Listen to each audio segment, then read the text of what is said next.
Sailors laughed at the so-called floating bleach bottle, a 26-foot white plastic boat jeered as an eyesore and dismissed as a joke.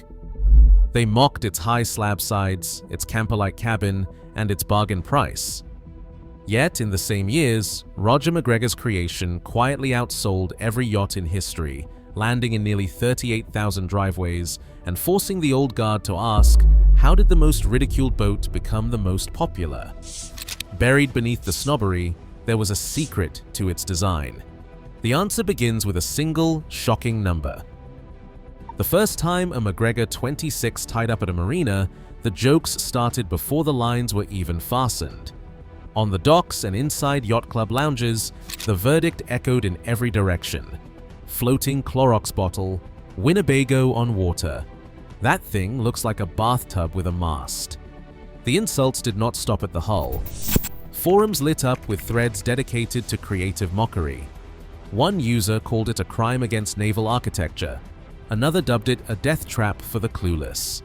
For every owner photo posted, there were 10 replies questioning their taste and sometimes their sanity.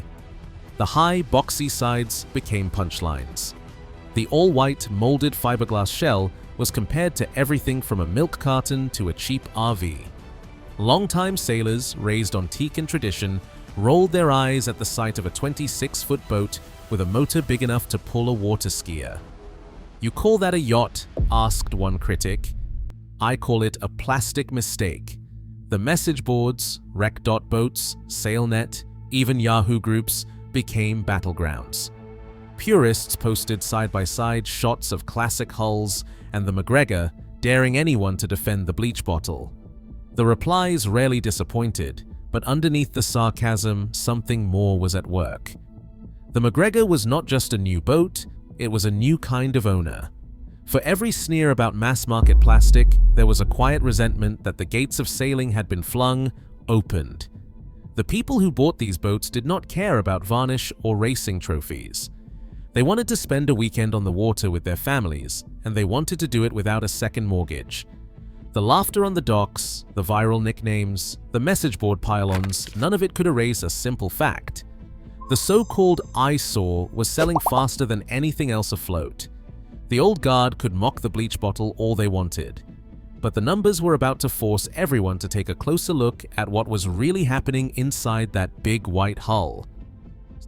Step inside a MacGregor 26, and the first surprise is not the plastic hull or the stubby swing keel, it is the sheer amount of space. Where most 26-footers cram in a pair of bunks and a portable toilet, the MacGregor offers a queen-sized berth tucked beneath the cockpit, a galley with a real stove and sink, and nearly 6 feet of headroom. The cabin feels less like a yacht and more like a camper parked by the water's edge. For families used to tent poles and air mattresses, it was a revelation, a floating weekend getaway, not a floating status symbol. That interior volume came at a price. To fit all that comfort into a trailerable hull, the sides had to go up, high, flat, and unapologetically square. Critics called it ungainly, but for buyers, the boxy shape meant kids could stand up to change clothes, parents could cook a meal out of the rain, and everyone could sleep without fighting for elbow room. The design was not about looking good at the yacht club, it was about making memories on the water. Then there was the sticker shock in reverse. In 1999, a brand new MacGregor 26 cost $17,000, and that included the trailer. For comparison, a Catalina 250, smaller inside and heavier to tow, ran closer to $34,000 before you even added a trailer. The price did not just undercut the competition, it rewrote the rules for who could afford to go sailing. No monthly marina fees, no need for a heavy-duty truck. A family could hitch up the boat behind a minivan, hit the highway, and find themselves anchored in a quiet cove by sunset. For buyers, the math was simple. The MacGregor was not trying to impress the old guard, it was built for people who wanted a boat that fit their lives, not the other way around. The so-called bleach bottle made sailing possible for thousands who had never set foot in a yacht club, and for them the view from inside mattered more than the view from the dock. Roger MacGregor did not invent water ballast, but he turned it into a party trick anyone could use. The choreography starts at the boat ramp. With the hull floating just off the trailer, a simple valve at the stern is opened. In less than 2 minutes, the tank running beneath the floor swallows over 1,000 pounds of seawater. The empty boat, which weighs about 2,500 pounds, light enough for a family SUV to tow, suddenly gains the heft it needs to stand up to the wind. The center of gravity drops, and the hull settles deeper into the water, trading highway lightness for sailing stability. The process is silent and almost invisible. No bags of lead, no crew hauling weights, just gravity and a clever bit of plumbing. When it is time to head home, the same valve is opened as the boat comes out of the water. The ballast drains away, and the MacGregor is back to its featherweight self, ready for the road. This was not just a convenience, it was the key to making a 26-foot boat truly trailerable. Traditional sailboats in this size range often weigh 4,000 pounds or more, thanks to heavy keels made of lead or iron. That kind of weight demands a big truck, a beefy trailer, and nerves of steel at the boat ramp. With the MacGregor, a minivan could do the job. The water ballast system solved a problem that had limited family sailing for decades. It solved the problem of how to make a boat stable enough to sail, but light enough to tow. The numbers tell the story. On the highway, 2,500 pounds. On the water, 3,700 pounds. The only thing that changes is what is inside the tank. For buyers, this meant freedom from marina bills and the ability to chase new lakes and coastlines on a whim. For Roger MacGregor, it was proof that a well-placed valve could change the rules of the game. The Costa Mesa factory ran like a machine with a single purpose: get more families on the water faster than anyone thought possible. At its peak in the late 1990s, MacGregor was rolling out 5 to 10 boats every single day. No other sailboat builder in the world could touch that pace. The secret was not just in the design, it was in the way the boats were built. Instead of relying on a handful of master craftsmen, the factory floor was split into dedicated workstations.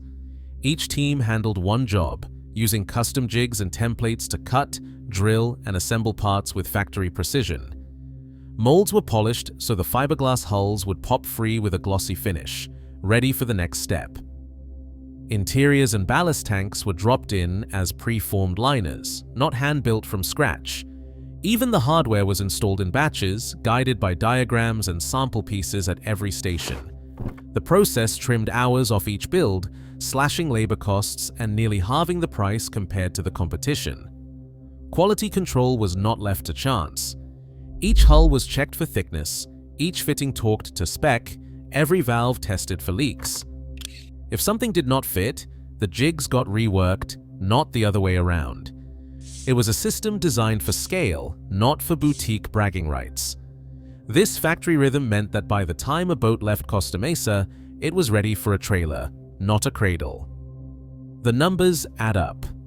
Around 38,000 MacGregor 26s found their way to driveways, boat ramps, and backyard garages. That kind of reach turned the so-called Bleach bottle from a punchline into a phenomenon. The boats did not just fill marinas, they filled lakes, rivers, and coastlines in places yacht clubs had never bothered to look. Inside the plant, the team knew who they were building for. Not the gatekeepers, but the weekend sailors, the road trippers, the families looking for freedom on a budget.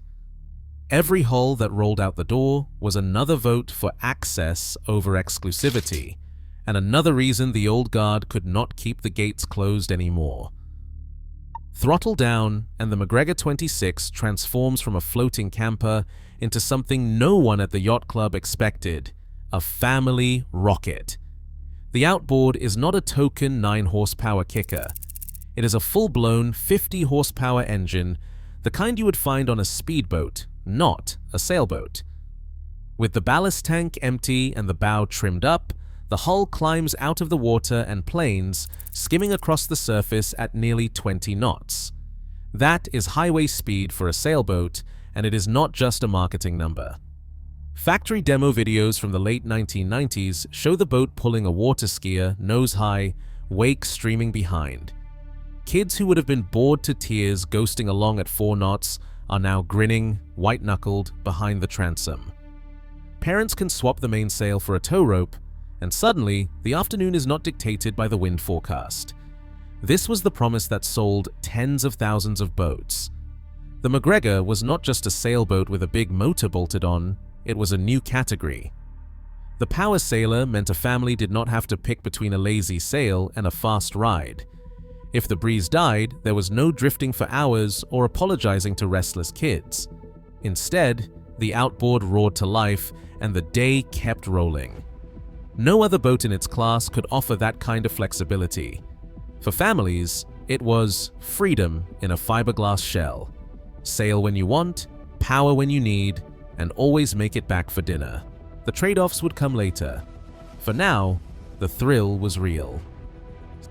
Sailing a MacGregor 26 is an exercise in accepting the fine print.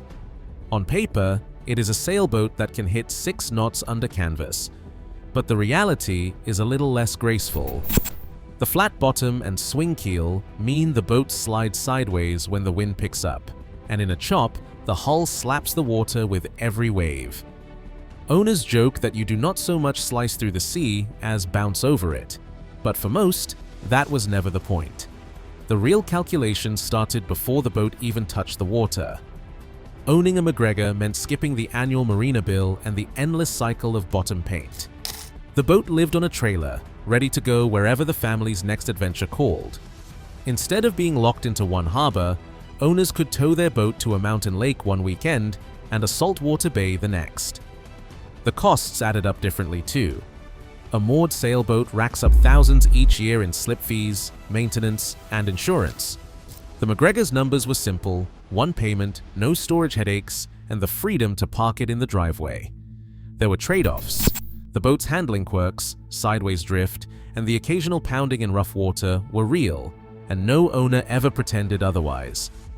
But for families used to tent camping or RV trips, these compromises were a small price for the chance to sleep on the water. The MacGregor was not about perfection, it was about possibility. For every story of a rough ride or a slow sail, there was another about a sunset anchorage no other boat could reach without a second mortgage or a heavy-duty truck. The thrill was always balanced by the limits, but for most, the math still worked. The next question was whether those compromises ever went too far. Open the MacGregor 26 owner's manual, and the warning is printed in black and white. Without the water ballast tank filled, the boat is not self-righting. This is not buried in fine print. It is the first thing you see in the safety section. The difference between a well-behaved family cruiser and a boat that can roll over and stay there comes down to a simple valve at the stern. Launch with the tank empty and the hull sits high and light, ready to plane under power. But under sail, with the ballast tank dry, a stiff gust can push the boat to its limits and pass them. Naval architects describe this with a righting moment curve. For the MacGregor, the curve rises as the boat heels, peaking at around 30 degrees. Fill the tank with 1,200 pounds of seawater and the center of gravity drops, giving the hull enough leverage to resist the wind. Past a certain angle though, typically around 90 degrees, the righting force fades. Unlike a lead keel yacht, which will snap back upright from a knockdown, the MacGregor may not recover unless the ballast is full and the crew is centered. There is another line in the manual that changes the story. The boat is filled with closed cell foam, tucked into the hull sides and under the berths. If the worst happens and the boat goes over, it will float even if swamped. This foam is not a marketing gimmick. It is a structural guarantee that while the MacGregor might not always right itself, it will not sink. The trade-off is clear, stability is conditional, but flotation is absolute. For families reading the manual, the stakes are spelled out in plain language. MacGregor's sales brochures promised the world. One page showed a family slicing through blue water, sails full, the horizon wide open. Another boasted about pulling skiers at 20 knots, outpacing sailboats and powerboats alike. The language was bold: sail anywhere. Unsinkable. Go farther, faster, safer. The photos left little doubt. Here was a boat for adventure, not just the afternoon picnic. But on the other side of the page, naval architects and safety experts raised their eyebrows. The same hull that could float after a capsize, thanks to blocks of foam tucked into its sides and bilges, was also the hull that might not right itself if knocked flat by a rogue wave. The foam kept the boat from sinking, no matter how much water poured in. Yet for those who read the owner's manual closely, the message was clear. Stability had limits. Offshore dreams, the kind shown in the glossy ads, came with conditions. Ballast must be full, crew weight centered, and open ocean avoided in rough weather. Stories from the coastlines tell both sides. There are rescue logs where a MacGregor capsized in a squall, floated upside down, and the family waited calmly for a tow, wet, shaken, but alive. There are also tales of beginners, lured by the promise of blue water capability, who learn too late that the boat's safety net is flotation, not invincibility. The brochure fantasy and the expert reality never quite overlapped. MacGregor's marketing gave thousands of families the confidence to try, but it also blurred the line between what the boat could do and what it should do. In the end, the question lingers. Was it right to sell the dream, or should the limits have been drawn in bolder ink? Today, as boat prices soar and marinas empty, the MacGregor's legacy is more urgent than ever. Access over exclusivity. In a world where adventure feels gated, 38,000 families prove that innovation can pry the door open. The Power Sailor wasn't perfect, but it changed who gets to sail. Sometimes the ugliest solution is the one that floats the most dreams. Share your own story below.